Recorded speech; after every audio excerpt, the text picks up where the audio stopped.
হাটবাজারে আছে নারীদের বিচরণ, রয়েছে বেশ কয়েকটি শিক্ষা প্রতিষ্ঠান, লেগেছে আধুনিকতার ছোঁয়া।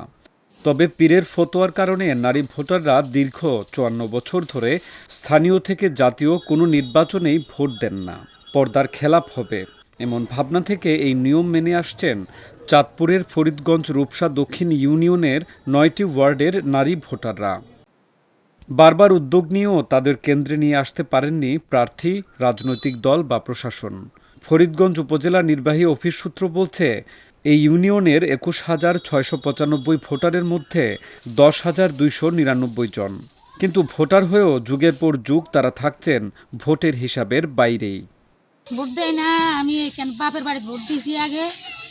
এখানে মহিলার ভোট হয়ও না, আমরা দিইও না। যদি হয় আমরা ভোট দিই না।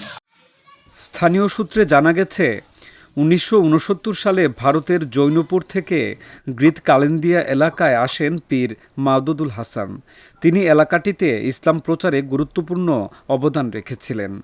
সে সময় ফরিদগঞ্জের রূপসা দক্ষিণ ইউনিয়নে দেখা দেয় কলেরা মহামারী থেকে রক্ষা পেতে পীরের শরণাপন্ন হলে নারীদের পর্দা মেনে চলার আদেশ দিয়েছিলেন মাওদুদুল হাসান। সেই ফতোয়া থেকে হিন্দু মুসলিম নির্বিশেষে সব ধর্মের নারীদের ভোট থেকে রাখা হয় বাইরে।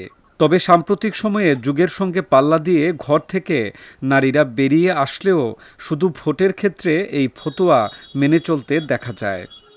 আমাদের এখানে আগে পীর সাহেবই ছিল। যখন এখানে একটা বরাবর ব্যারাম ছিল বা একটা অসুস্থতার কারণ ছিল, তখন সবাই হুজুরের কাছে গেছে। হুজুরে যাওয়ার ফলছে যে আপনাদের এখানে নারীরা বেপর্দা চলে, এ কারণে এই জিনিসটা এখানে তাহলে আপনাদের চাচি যেটি মা বোনের আপনারা পর্দাশীল চলাচল করেন। এটা আসলে এমন মহাভারত জিনিস না, এটা আল্লাহ দান দিচ্ছে, আল্লাহ দিচ্ছে, আল্লাহ নিবে, উদ্ধার করবে। তবে আপনারা এখানে সব কিছু করতে পারেন, তাহলে আপনারা ভোটটা দেন না কেন? আপনাদের ভোট বাংলাদেশের নাগরিক হিসেবে আপনারা আমাদেরকে দিয়েছেন, এখন আশা করি আল্লাহর রহমতে আপনারা আবারও ভোট দিবেন। ভোট দিয়ে আপনারা বাংলাদেশের নাগরিক হিসেবে আপনারা প্রমাণিত করবেন। জয়যুক্ত বাংলা করবেন। তবে আসন্ন ত্রয়োদশ জাতীয় সংসদ নির্বাচনে এই প্রথা ভেঙে নারীদের ভোট কেন্দ্রে আনতে সংশ্লিষ্ট প্রশাসনসহ নির্বাচনের প্রার্থীরা নানা উদ্যোগ গ্রহণ করেছেন। সমর্থকদের দেখা গেছে নারীদের উদ্বুদ্ধ করে ভোট কেন্দ্রে নিয়ে আসার চেষ্টা করতে। পদ্মার সহিত যে কোনো কাজ নারীরা করতে পারে। নারীরা ইসলামী বিধান আছে, পদ্মার সহিত কাজ করা বিধান আছে, যে কোনো কাজ।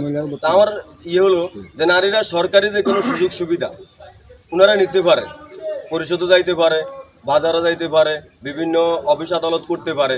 শুধুমাত্র ভোটের জন্য নিষেধ করছে এমনটা নয়।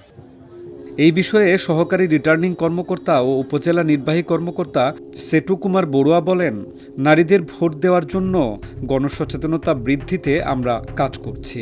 কয়েকদিনের মধ্যেই এই ইউনিয়নে উদ্বুদ্ধকরণ সভা রয়েছে, আশা করছি ফলপ্রসূ হবে।